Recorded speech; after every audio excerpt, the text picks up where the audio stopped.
Hello, everyone, and good afternoon, and welcome to another editor interview here on Tales from the Wandering Scribe. I'm your host, Gabriel Garcia, otherwise known as the Wandering Quill and the Wandering Scribe.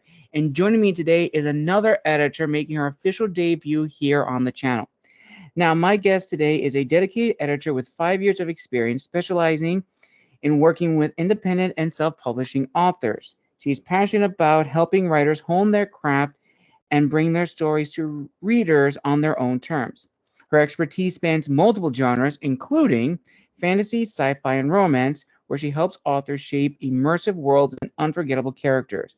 When she's not shaping worlds, spicing up scenes, or fixing misplaced commas, those dreaded commas, I she know. can be found devouring books in her favorite genre or doing her duty as an aunt by corrupting her niece and nephew. She lives in the suburbs of Chicago with two dogs, Hercules and Shamrock, amazing names, I must say, Thank and you. her husband, Glenn. So without further ado, let's give a huge round of applause to our guest, editor Ariel Staniszewski. Well, that was a worse pronunciation than I was thinking.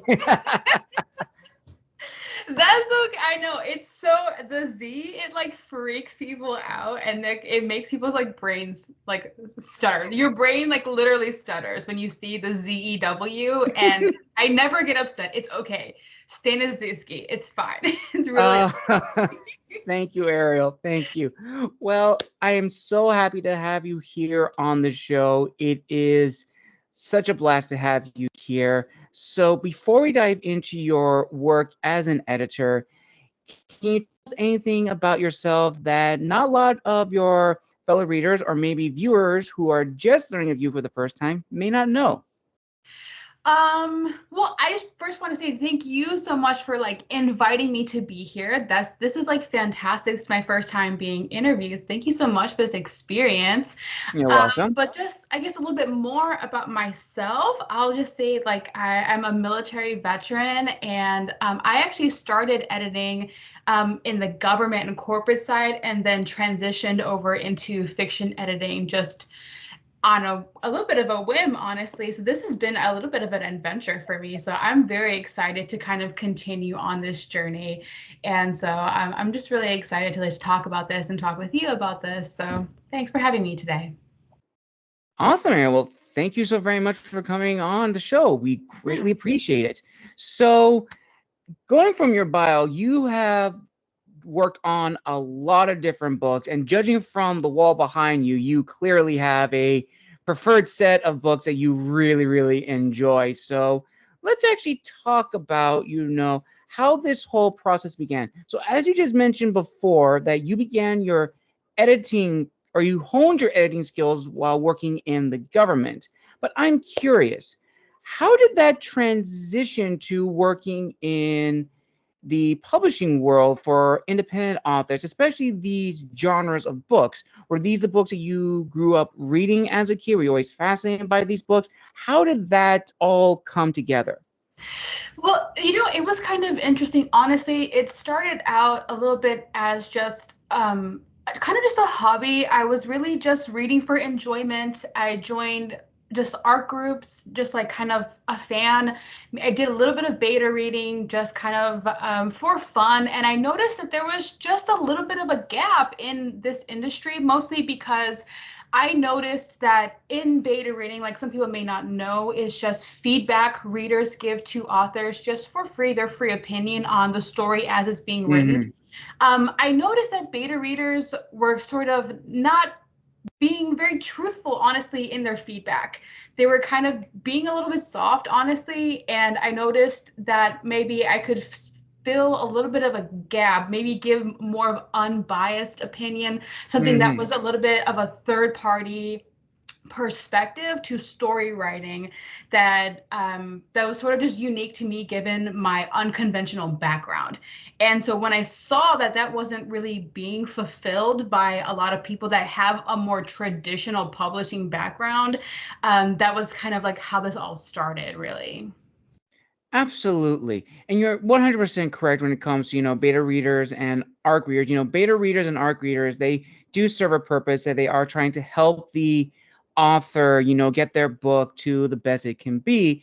but there is that hesitancy on the beta reader side of how critical do they want to be with these books. And there is that anxiety. It's like they don't want to come off as crude or rude because we all want to help each other in this industry, as we will talk later. So let's jump ahead.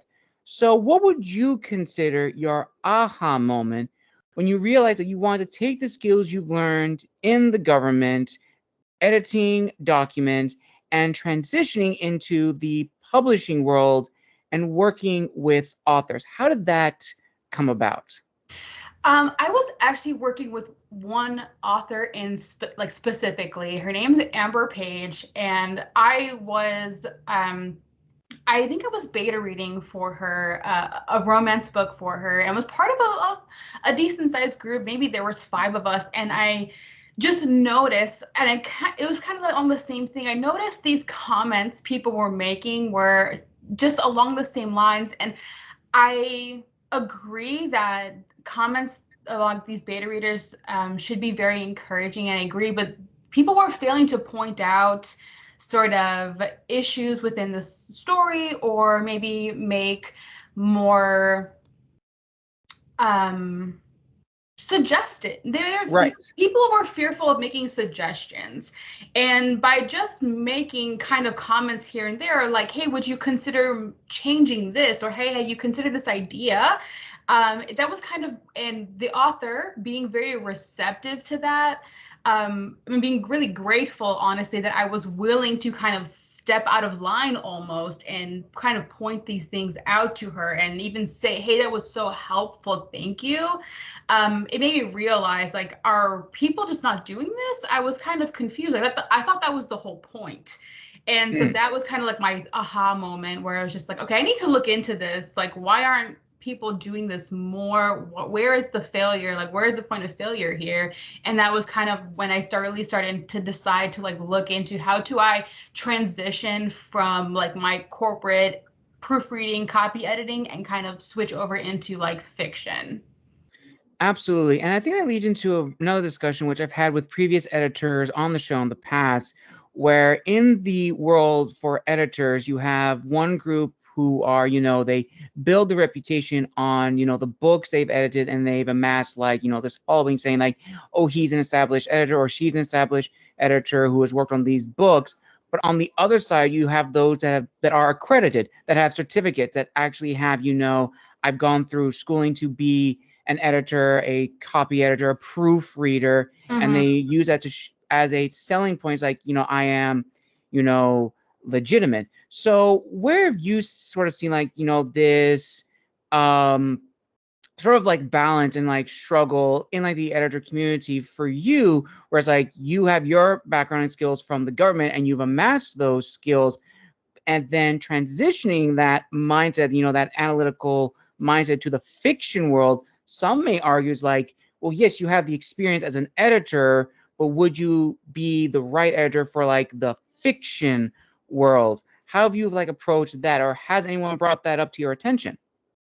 That's actually a really fantastic point, and I try to preemptively address that by going and seeking out credentials. Like, I went and got a copy editing certification from CIEP, which is like a UK credentialed institute. So like I'm also pursuing like a proofreading credential as well.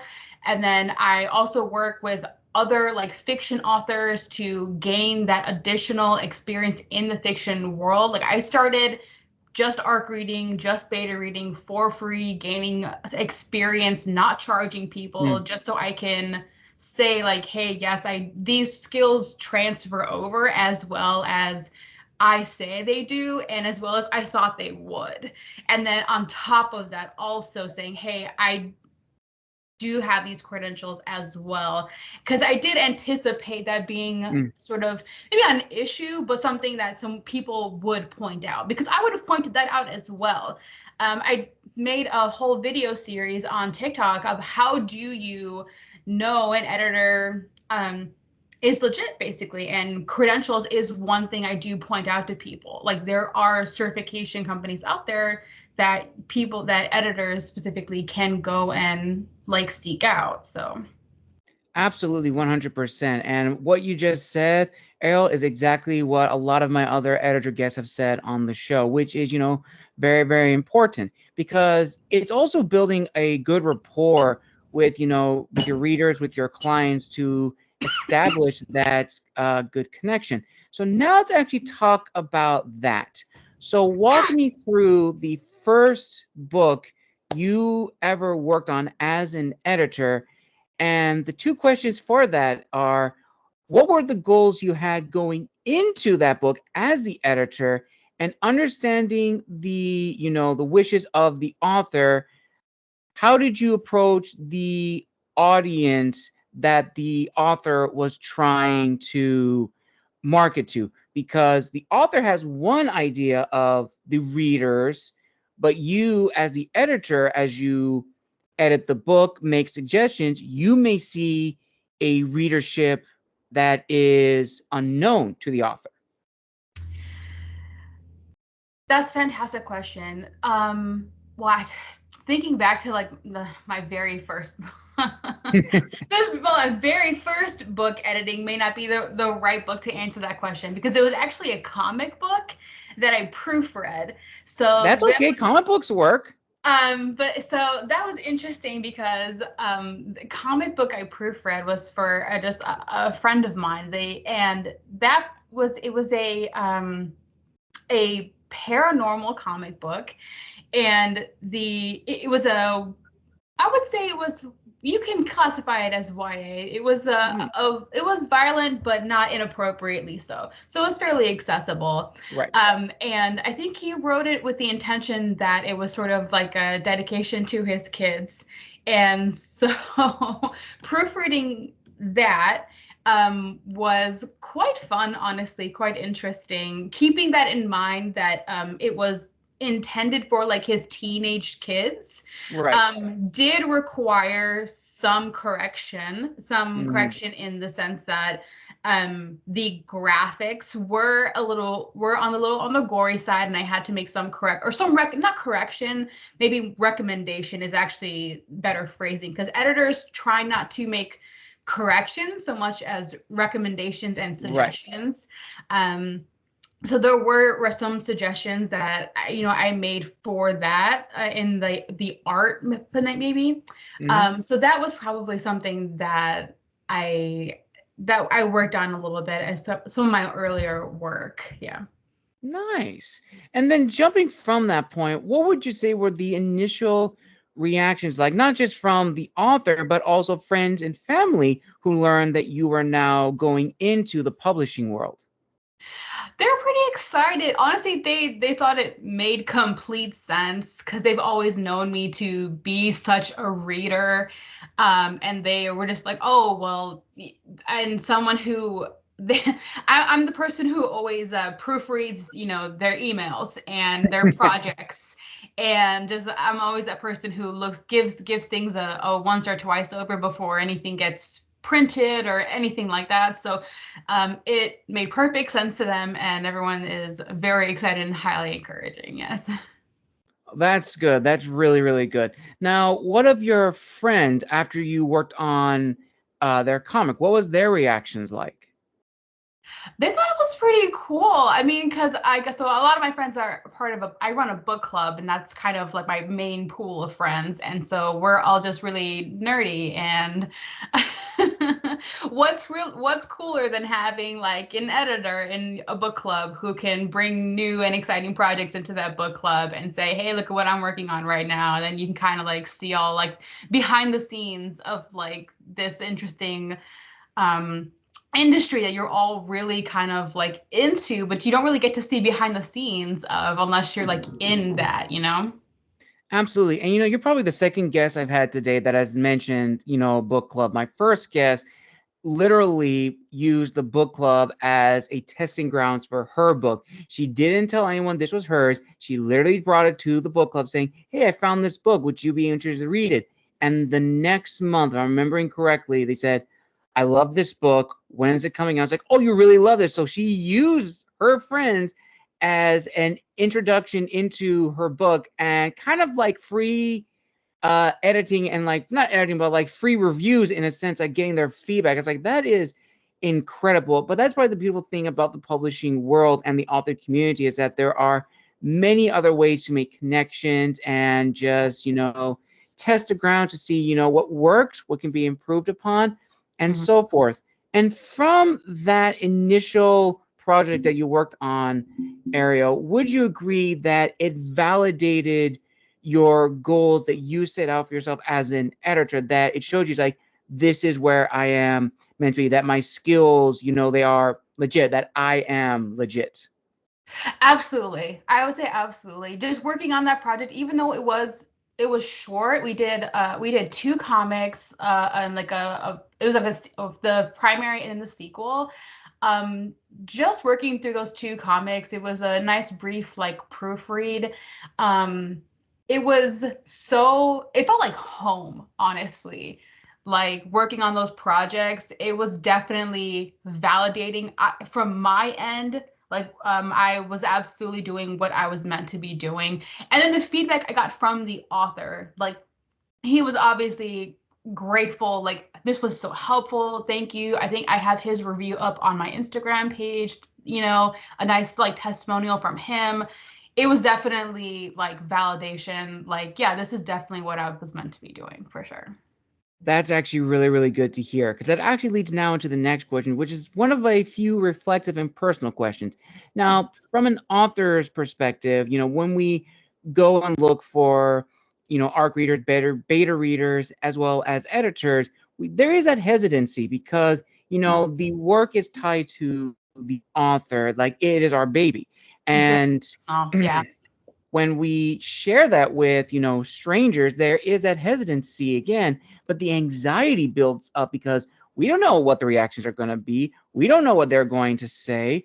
And when we work with like editors, like I've worked with a few editors and I was able to find one who was very, very kind and exactly the kind of person that I was looking for, someone who was critical but one who was not going to completely change the story to what they wanted, what I think is a big thing for, indie authors in particular, because we have to literally find the editors ourselves. So for you, Ariel, how did you sort of like help authors who have worked with you, lower that anxiety and start building that good rapport? It's like, hey, I'm not here to change your story. I'm here to guide it to where it needs to be the best version it could be, and also help with the imposter syndrome for the authors. And also for you too, I would imagine, as an editor, like working on these books, there may have been imposter syndrome in the sense like, I'm working on like these books, like these are really, really good. Like, am I really the right editor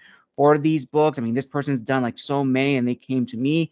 And that also builds up anxiety. So, with all that said, how have you been able to handle that both as the individual, but also helping your client?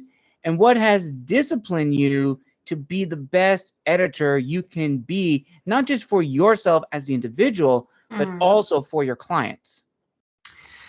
Well, I really encourage all of my clients, like when they are it's still even if they're still trying to decide whether they want to hire me, to meet me. Like it's not enough to just message me on Instagram, because that's usually how people reach out to me, is they'll message me on Instagram or TikTok. I really encourage like a meeting, like a video conference meeting. Right. And people feel so awkward doing that because this isn't like, even though we're in this age of like work from home where video calls should be so normal, people are still so hesitant to do that. But I so highly encourage it, especially because of that anxiety you spoke of. Like this is gonna, it breaks down that initial barrier. Right. Like you see me, I'm a real person. Like we can start to build that rapport, that's the level of trust where I can see you, you can look at my face when I tell you that like I'm not here to like, I like to just tell people like I'm here to just like shape your story, not alter it. Like I'm just here to like smooth out the edges, right? I'm not here to change your story, right?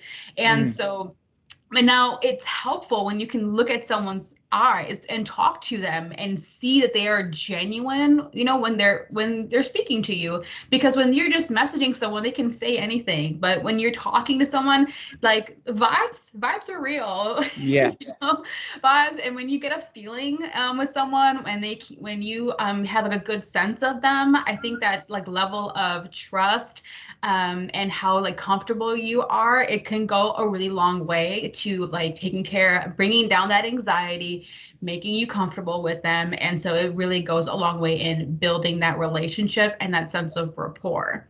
And then that also helps with so that when I'm making those comments into their story, their manuscript, they are received well. Because although I'm always professional and polite when I make my comments, Hmm. they're they may come off as critical because I'm Right. trying to I am trying to like I'm trying to improve. I'm trying to make suggestions, recommendations that I believe will improve your story. You may reject those suggestions, and that's absolutely okay. You're not going to hurt my feelings, right? Right. This is just my job. I'm just going to do my job. But if we have that initial rapport and you're comfortable with me, then you know that those recommendations are not coming from a place that is like mean. I'm not being, you know, I'm not actually being critical. I'm giving you just feedback. I'm giving you Right. honest feedback, and I'm not trying to pick at your story. And because, but it can feel that way because these manuscripts, they're so personal and they're Hmm. so emotionally, authors can be so emotionally tied to, you know, their stories, their books. So it just kind of, it helps with that. It kind of helps create this like emotional distance even between like the author and the manuscript to kind of insert myself in there as like as a real person. Kind of helps create that space a little bit. Absolutely, 100%. And everything you said is, very, very true because I definitely think the editors, one of their many jobs is to help guide the author to where the book needs to be, but also being another voice, helping them see something that they may not have seen in their own review. Because it's also very tough for us authors to, as one of my guests said, kill our babies in like the characters or some plot Yeah. element in the story. It's hard for us to do. And sometimes an editor will sometimes say, you may have to get rid of this or maybe change this. It's hard to do. I've done that myself as an author, having to act some parts, but I realized it was the best thing to do. And on other sides, I have said, I can't, I have to leave it the way it is because, what you said before, Ariel, that, your suggestions are there to be suggestions, not set in stone. Because I've talked to a Exactly. lot of authors who have worked with editors in the past who have had bad experiences where those edits were set in someone's like, these are what I need you to do. And that can be a big turnoff for for authors. So let's actually talk a little bit about that. Have you ever had an author who was hesitant with working with an editor, has had like bad experiences, and it's like building again that rapport and building that trust? I do, yeah. I mean, I've heard from authors' perspectives. I mean, sure. I mean, there's so many kind of, I guess, like horror stories of authors initially working with her having a bad experience with an editor, and now they're having to kind of go back and maybe rewrite a book Hmm. or go and have a second pass through of that original book with a new editor.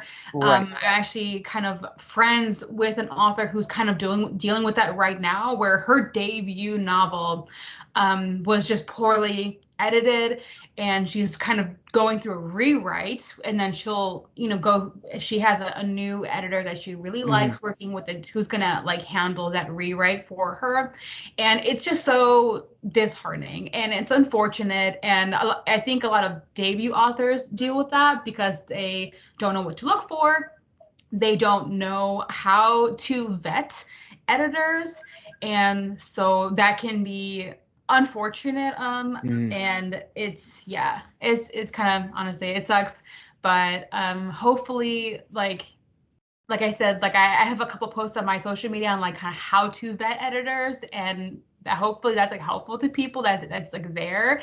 But like I encourage authors really to take the time to always look at editors, like their experience, their credentials, and to always meet with people. Like don't be afraid to like question them, talk to them, meet with them. Like don't a message on Instagram or TikTok is not enough. You need to like talk to people, honestly. That's never going to go away. Absolutely, 100%. And this kind of leads into a very interesting question. Well, rather, a statement that I found out from a fellow author of mine, Jasmine Young, where she said that, during the lockdown, during quarantine, those 4 years are some of the most, detrimental across the world. But in those 4 years, something beautiful happened. You had an emergence of creativity, authors, musicians, editors, anyone in the creative world, in the humanities field, burst. And what she said is that the quarantine gave birth to a golden age of all of these people. So I'd like to hear your thoughts on this, Ariel. Do you think that there was or is a golden age that came about from those 4 years in lockdown? Absolutely. I definitely agree with that observation because I think that the quarantine forced a sense of isolation and it forced kind of a quietness. It forced people to kind of cut the noise of just like things that maybe were distraction. It cut distractions, and maybe people who were not creative before had the opportunity, or maybe were forced to find things to do and dabble in things that maybe they would not have dabbled in before, or people who are naturally creative who maybe didn't have the time to pursue or things like that had more time now that they were locked down and all those other life distractions were forced to the wayside. And I absolutely agree. I saw a huge resurgence in the humanities or these creative output for sure. Absolutely agree. Definitely. I was one of those too. I was still in graduate school when the lockdowns began. I was in San Francisco and I had to come down to SoCal to continue my studies.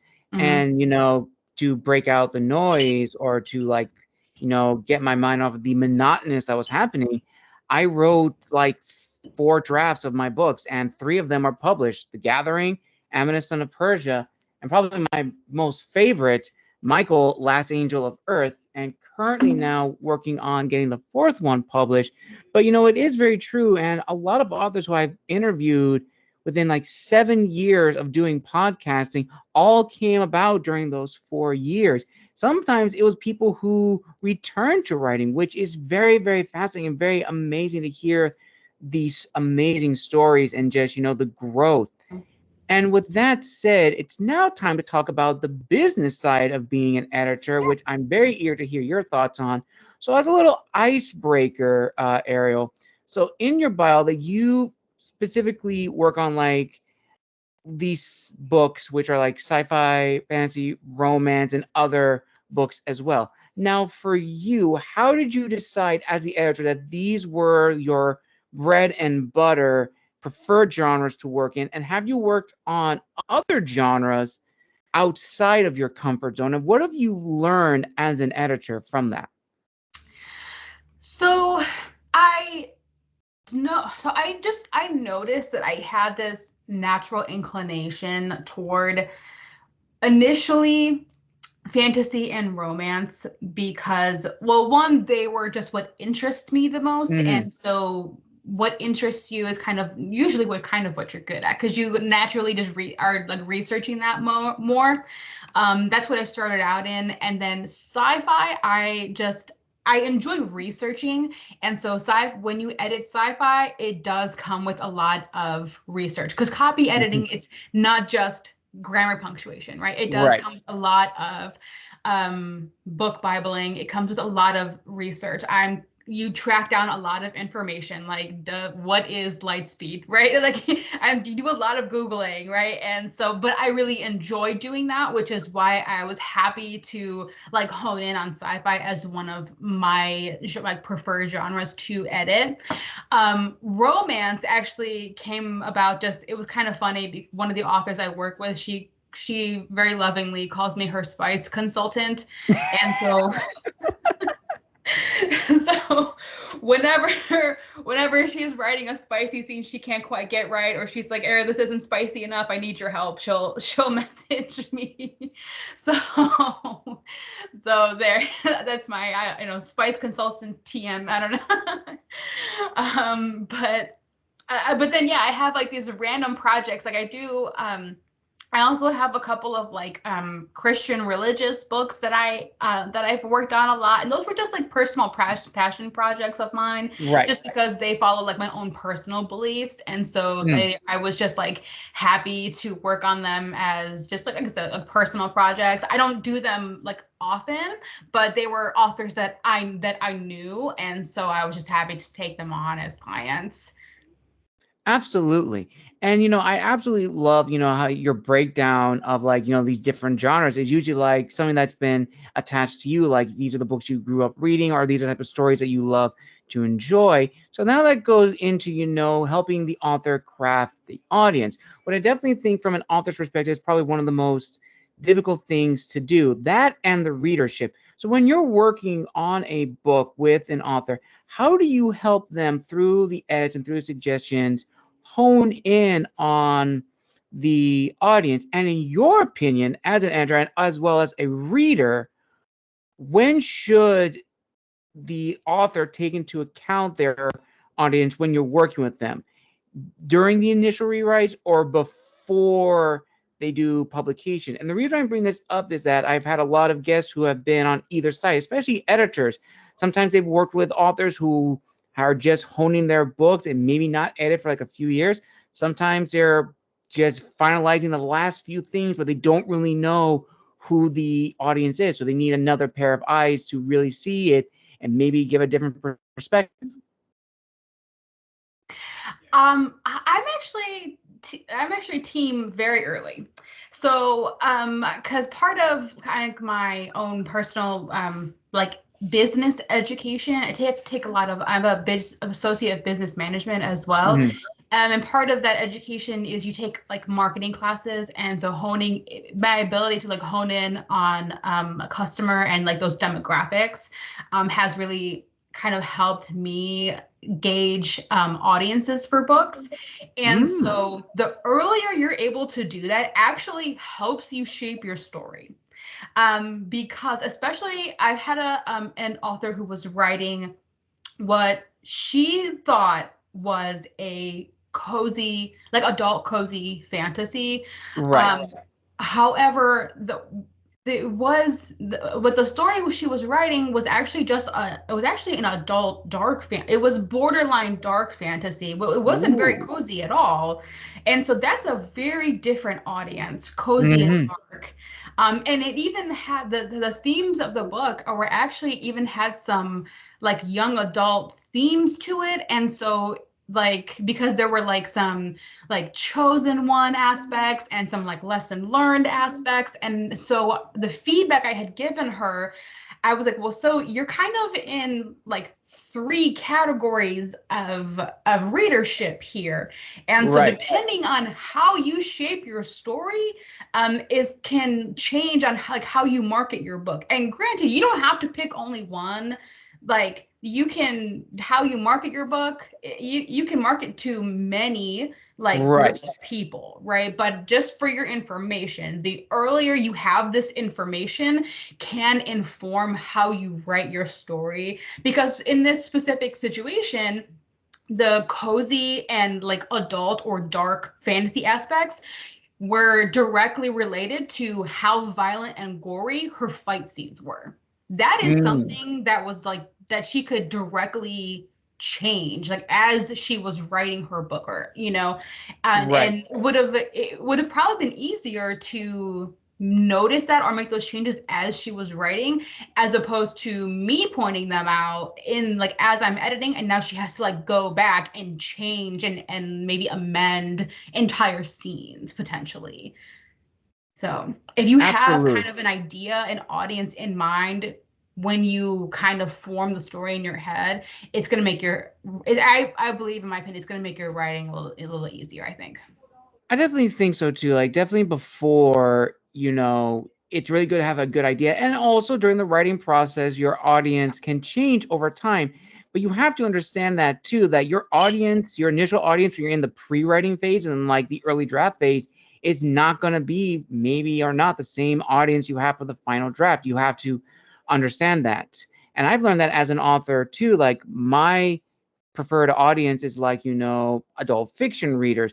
But I've also learned that some of my readership has been like new adult too, which I never knew about until I started interviewing authors who were new adult writers.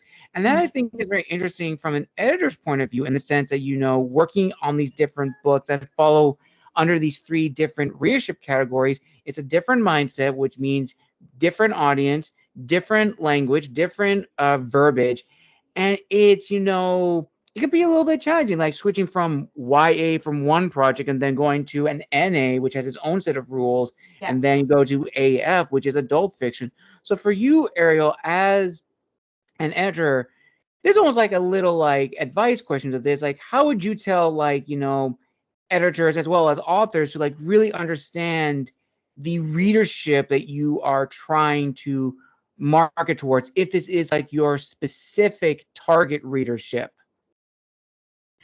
Um, I'm not quite understanding the question. Like like giving advice on like verbiage or like when they're Or I writing? guess like, okay, maybe I'll break it down in like the two parts. So like, actually, I'll try to reword it to like the better. So like, if you're like working on a book, and let's say your author is writing a YA story, but as you as the editor read it, and as you just mentioned before on the book you were reviewing, that it wasn't like the cozy, funny, cozy, nice feeling book. It was more like a dark gothic, which has its own readership. It was like, Mhm. you may need to, as like talking with the author, you may need to pull back and really understand what kind of book you're actually writing to if you're trying to go to this audience. Because I would imagine, for you as an editor, you may have come across, books like in Barnes and Noble that may be targeted for one readership, but upon looking at it, there may be some editorial things. I don't know if you have the same thing for me as an author, where if you read it, you can't just like, oh, that shouldn't be this, or it could have been like this a little bit better. Mhm. That's what ultimately I'm trying to ask. Got it. I think comps are really important. So like if you like what you imagine your story to be, finding comparables, comps is kind of how I think is a good starting point to kind of gauge, like to guide yourself Mm-hmm. as a way to kind of gauge like your verbiage, or how you think maybe like the tone of your book is like should be led, or like how you can kind of like use it as a guiding light maybe.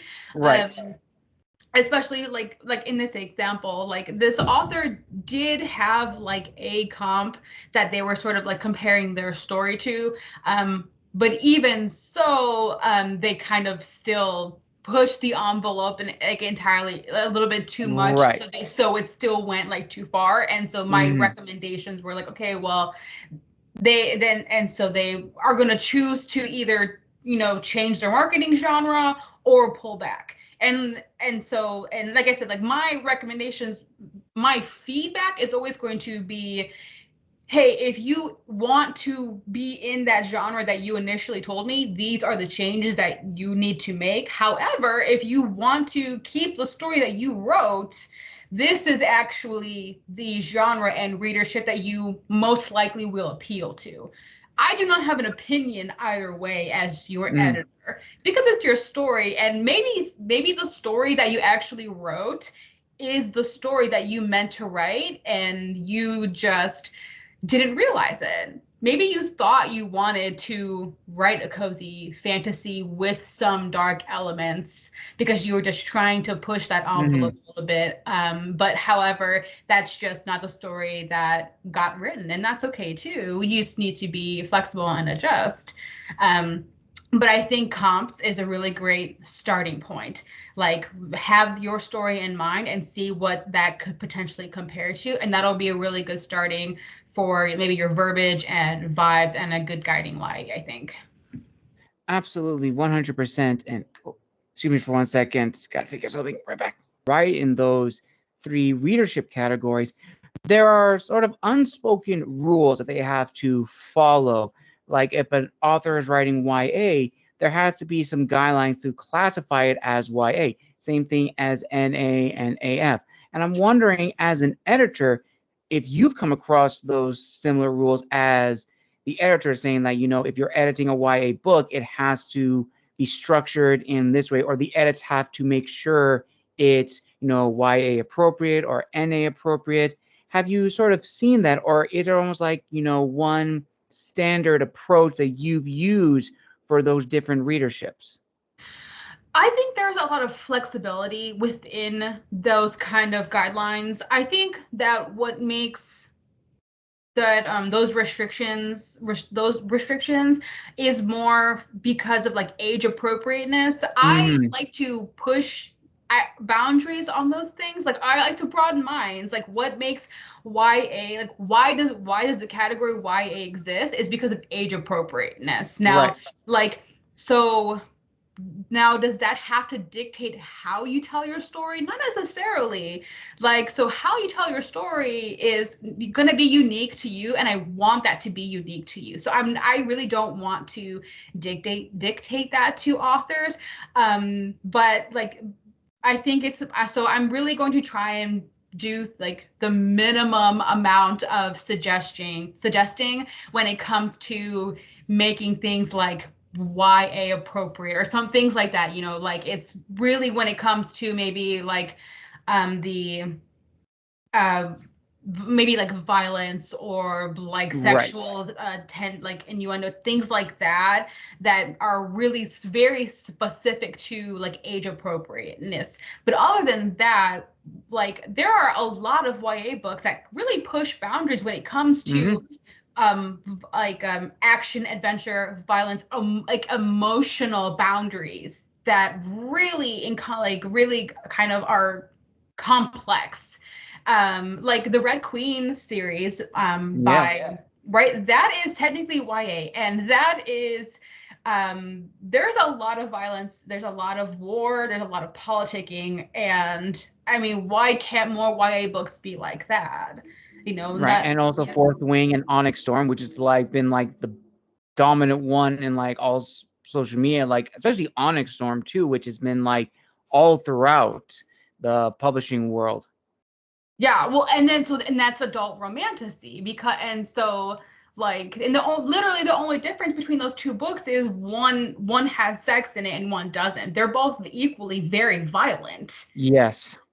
So, I mean, that's really like the only distinction. I mean, it is that kind of like that one sticking point of the age appropriateness. And so that's why I really try not to dictate like the storytelling, like, or stick with a certain type of storytelling when it comes to like YA, NA, or adult, because I don't like boundaries like that. Absolutely. But I also think that leads into another thing, which it's also very important to talk about, for editors is like, setting boundaries for yourself in a sense of like what books you will not like work on. And not just simply referring to, books that you may not have experience in, like genres of like, let's say, thriller, noir. But I'm talking about like maybe like plot elements or very, very themes that are, not really good. Like they are like either hate speech or very very, very negative or touch on topic which is, extremely taboo. So I'm wondering for you, Ariel, as an editor, like how have you built that side of your business as an editor when you're working with like clients? Like how do you like vet authors in the sense of like, I really want to work with this person, or I respectfully am not going to work with this person, but I'm also going to let my other editor friends know that this person's book is touching on something which is probably borderline, offensive or extremely taboo? Well, so I mean, I fortunately have not come across that much, thankfully. Like, I don't think I have personally. I have not been approached in that manner. I think maybe one person approached me inappropriately, but I think it was not really about a book. It was more about being approached inappropriately. Right. And so, but thankfully, I have not really had to do that. And Right. so I've just been very fortunate in that way. So.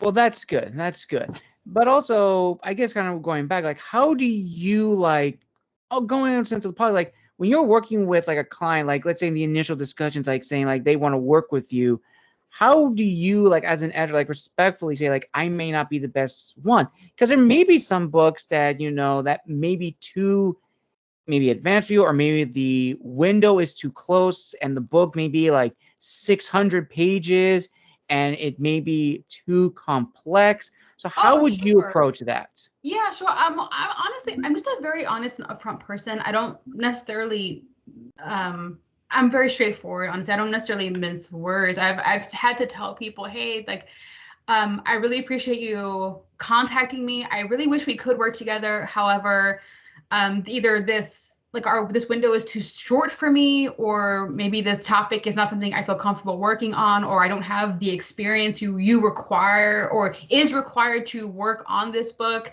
or I just don't feel comfortable working on this book because I don't feel like I could do a good job. I'm pretty honest in that way. I'm certainly not someone who is afraid to say, I am not the one for you because maybe I am lacking in some way, or time is not on my side where I feel like I could do a good enough job, because I certainly want to do your book justice, but also like my name is on the line. My name will be attached to your project, and I want to complete this to the best of my ability, and I'm not going to shortchange myself or you. And so, yeah, I'm certainly not someone who's kind of like afraid to say no. So.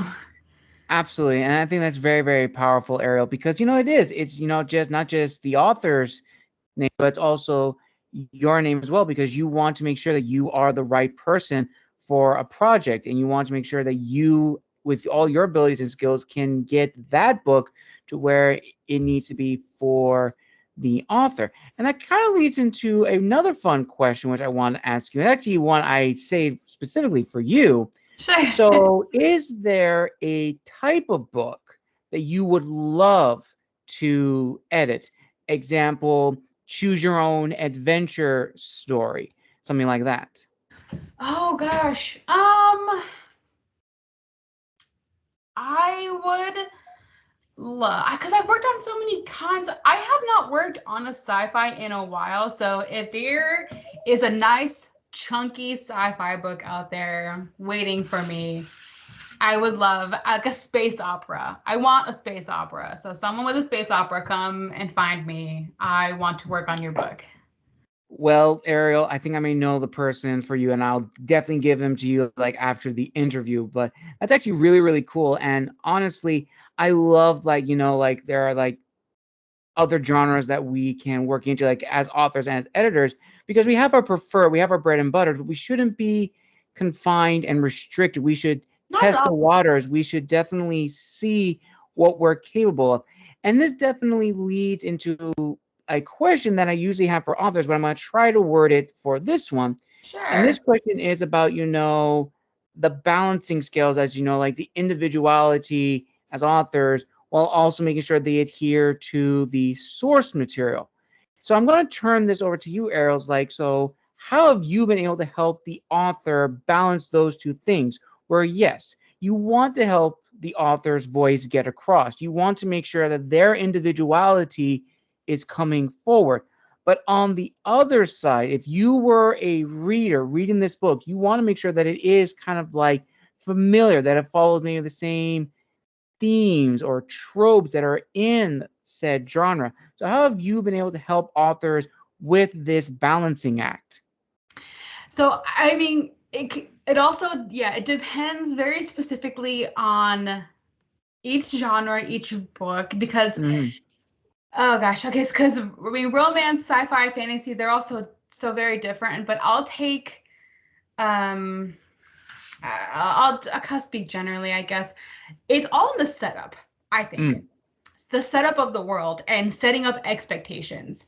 Because Right. I've worked on books that right away it requires a suspension of belief. Which, if you set it up immediately, and will your reader will accept that suspension of belief. So right away, you know that you are either you're not on Earth, so in fantasy, right? You're not on Earth. Normal rules don't apply. Writers can write whatever they want, and readers, I mean, as long as it makes sense, right, can accept the rules of that new world. Let's give it so that's kind of nice, a sense of like fantasy where you can kind of do that in that genre. In romance, sports romance Right. specifically, is a little bit more difficult because sports romance, like these take place in contemporary settings, and so these sports do have rules that exist in our very real world. However, I have seen authors add sort of addendums to the front of their books that say, hey, like, this is completely made up and it's made up for the purpose of this book and this book only. So I'm going to ignore the rules and just enjoy this book for fun. And that was also kind of a fun way to just say, hey, I'm going to write whatever I want and just ignore the fact that some of these hockey rules are not real. Right. So I thought that was an interesting way of approaching that also. So I think it's kind of in the setup. You just have to set up your reader and manage their expectations. And so as long as you do that, then the rest of the story is fine. Definitely. And expectations is something that is very important for authors because you actually now touch on something which I, strongly believe in. And it's probably one of the most thought-provoking questions. So I'm going to lay some groundwork for this, Ariel, because it's a very, very big one. So as I've mentioned before, I've been doing podcasting now for about 6 to 7 years, and I've interviewed over now, looking at my video list, 123 authors, 46 historians, and altogether 287 videos with other stuff I've worked on. And it's incredible. And I've learned so much. And from editors too, I've had on the show, Becca Lee Johnson, Kristen Wright, Kate Black. I've learned so much from these incredible women. And as an author, I've also learned that in this industry, there's two paths for us, which I think they also agree with as editors when they work with authors, is that you can be an author or you can be known as an author, which have two different mindsets with two different goals. One is dedicated to the storytelling, the other is dedicated to profit and marketing, which if you're working with an editor and you tell them that is the road you're going on, it's definitely a different approach on the editor side of like, okay, if this person is going to just write just for a hobby, then I'm going to approach it this way. Whereas if it's more commercial, then it's more a little bit more business savvy, more on the technical side, and ultimately leads to this rule, which is, same for authors and editors, which is there is no guarantee that the book that's out there, whether if you're the author who's writing this book or the editor who's working on said book, that is going to be like the start of your legacy on both ends. Because in this industry, it's a 50-50 chance. There is no guarantee it's going to be an overnight success. There are exceptions to the rule, of course. Authors and editors who have worked on a book together, it has gone to award-winning status, and that is incredible. All power to them. That is not an easy thing to do. But generally speaking, an author's first time book is not going to be the start of their legacy. And same for the editors who have worked on this book. It may not get their name out there or their name at a certain point as they expected, but it should not deter them from growing their craft, honing their skills, and really understanding if this is the industry they want to be a part of. So, Ariel, I'd like to hear your thoughts on this major discussion. I mean, that makes complete sense because, like, there was even so there was Pierce Brown said that Red Rising was not the book he wanted to write. Red Rising was the book his publisher told him to write to get published, Mm. so that he could write Golden Sun and Morning Star. And so that's a perfect example. Well, it was not really a perfect example, but like that's kind of like an example of like what you kind of like needs to happen sometimes. Like you just sometimes you need to be published, and then you can write the book you want to write. And so I agree actually, and like at least from like an editing approach, like if you just want to write to make money, that's like just your concern. I'm gonna approach your book differently because I'm looking for like trendy things. I'm looking for like what's gonna hit, right? What I want, like the quotes. I want like the, if it's romance, I want the male MMC. I want the MMC to like say the growly thing, and I want him to like say the swoon worthy quote, and I want the whatever, the thing that's gonna like the quote's gonna like go viral on TikTok when it's on the reel, right?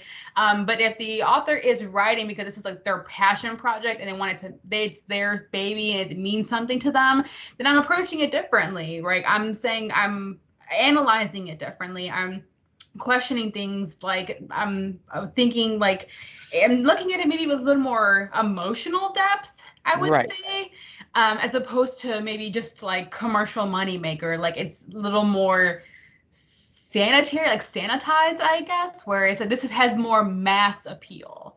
I would say. Yeah. So I completely agree. Yeah.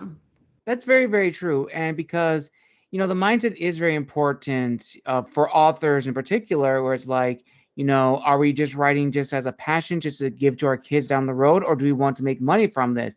Because if I learned in the industry, this is not a get rich quick scheme. This is not an easy money maker. Would we all love it to be? Absolutely. Yeah. But to be like millionaires, and I use that term very loosely, you would have to publish at least 6 to 10 books to really get like the train going. And that takes a lot of time. That takes a lot of hours. It takes a lot of dedication. And especially if you're an indie author, that is where the money management comes in, because you're not just paying, for the cover.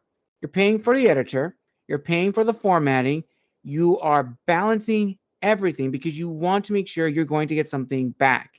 It's not easy, but if you understand that, I'm not going to make money in this, it's just going to be a passion project, and then I can build off of it to possibly make something down the road, then that's okay. Because grit transforms into talent as time goes on. Same thing with editors. When we're working on first books, your skills will enhance over time because now you have an idea of like, okay, here are the tropes or clicks that are popular in fantasy stories. I want to make sure I help my author hit those marks. Or, hey, a lot of people are reading this type of romance story. I want to make sure that the author hits that audience, or anything like that in particular. And another thing, which is very, very true, not just for authors, but also for editors, is networking, meeting so many people to help build our own brands, our own careers, and really just learn new tips and tricks. So, Ariel, for you, have you, well, let me rephrase it. When you established your brand and built your social identity on social media, how have you been able to like network not just with authors but also fellow editors? And are there personal shout outs you want to give to specific people who have helped you along the way? Oh gosh, yeah. So I joined. I forget who started the group, unfortunately, but I'm part of this small little chat group of romance editors. I believe maybe Spice Me Up Editing started it. I think Spice Me Up Katie specifically started the group, and then there's Caitlin Slowick Editing. She's really great too. I love all of her posts. They're super. Well, some of them are very fun, and others are very educational. Both editors are super fantastic. I have not had the pleasure of working with them directly, but I follow them, I interact with them a lot, and both have great content, very like knowledgeable people that I highly encourage people like look into for sure. Awesome. But before we get to the last question, this is a question I'm going to ask you, and I haven't asked a lot of guests this in a long time. Looking back on your success thus far, how different would your life be if you were not an editor in the publishing industry? How different would it be for you? Oh gosh, how different would it be? I guess I would be kind of bored, so it would be very different. I would know a lot fewer people actually. Since I started editing, I have been forced to market and become like a very extroverted person. I'm not genuinely so like talkative and extroverted. I've had to, this is like a skill I've had to work on. And so this is something I've had to like practice and try to get good at. And like the social media posting and all those things. And this, so I've had to develop a lot of new skills because of Mm. this.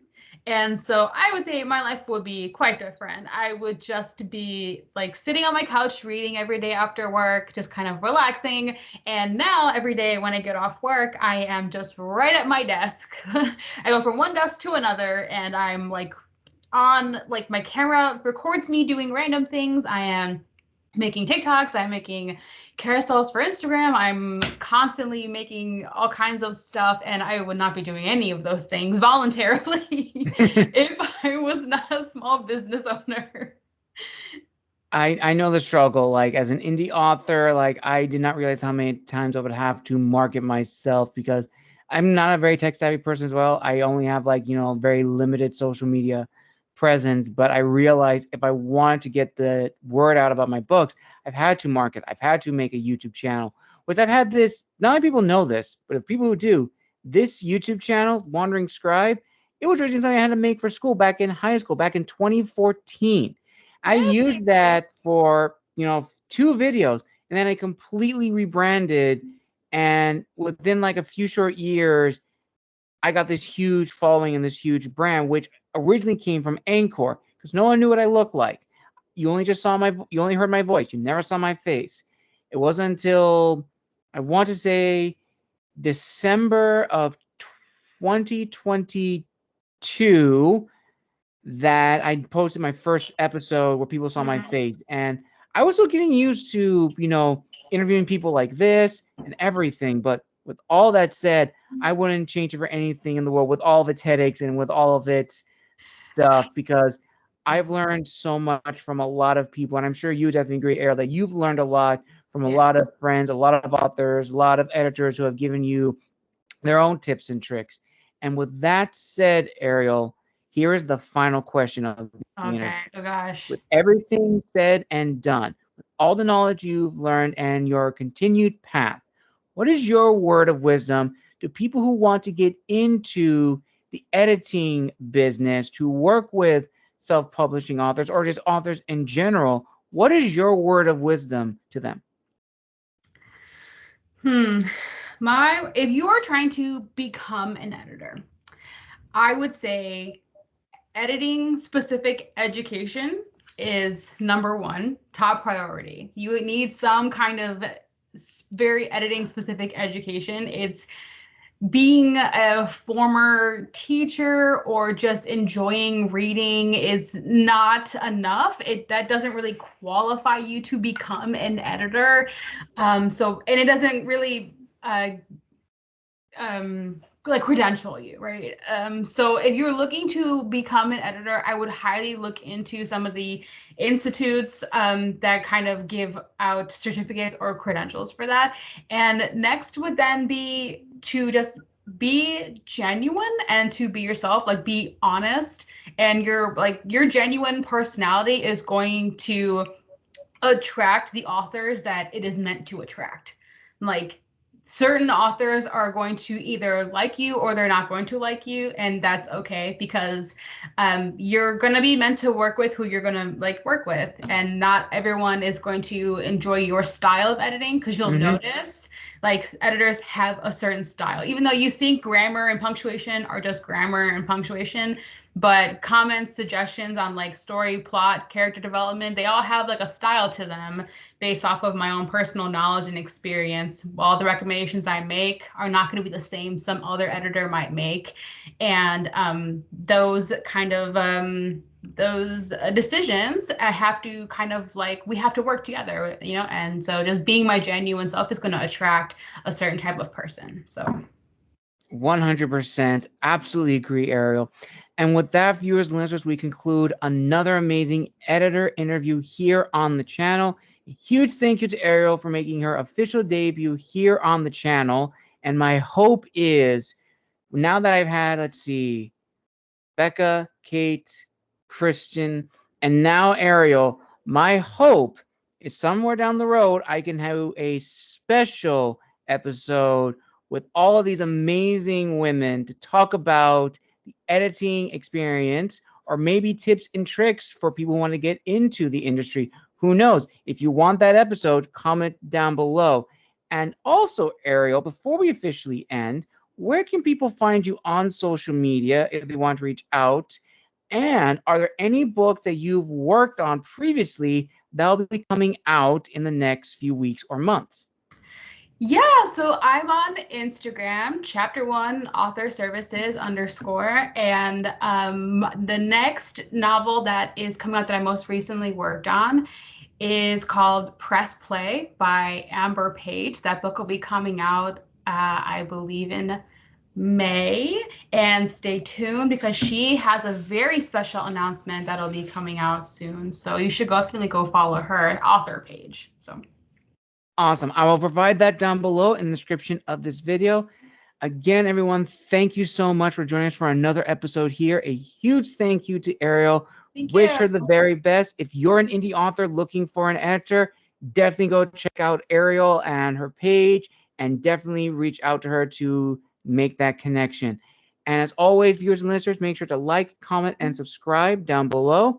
And until next time, this is the Wandering Scribe and the Wandering Quill signing out, wishing you all a wonderful day.